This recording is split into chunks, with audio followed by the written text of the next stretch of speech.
సంఘానికి పెట్టిన పేరే బండ మీద సంఘం. పునాది రాయిగా వేశాడు ఆయన యొక్క దేహాన్ని సియోనులు. ఇదిగో పేతురు, మరియు నువ్వు పేతురువు, ఈ బండ మీద నా సంఘమును కట్టుదును, పాతాళ లోక ద్వారములు దాని ఎదుట నిలువనేరవు. ఆ యేసుక్రీస్తు వారు స్వరక్తమిచ్చి కట్టిందే ఆత్మీయ మందిరం.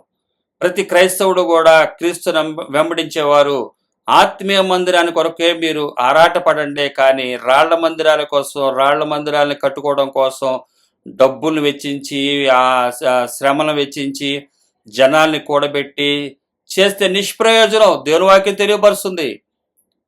కడుతున్నవారు, కట్టిస్తున్నవారు, కట్టుకుంటున్నవారు అందరూ కూడా ఏమవుతారంటే పాతాళంలో ఉంటారని చెప్పి దేవుని వాక్యం తెలియజేస్తుంది. ఆత్మీయ మందిరం మీద దృష్టి పెట్టని వాడు పాతాళంలో ఉంటాడని చెప్తుంది. ఆత్మీయ మందిరం కట్టుకుంటే గనక పాతాళలోక ద్వారములు దీని ఎదుట నిలవనేరు అని చెప్తుంది వాక్యం. ఏ రాయి అయితే తగిలి పడ్డారో అదే రాయ రక్షించడానికి ఉపయోగపడుతుంది, అదే రాయ శిక్షించడానికి కూడా ఉపయోగపడుతుంది.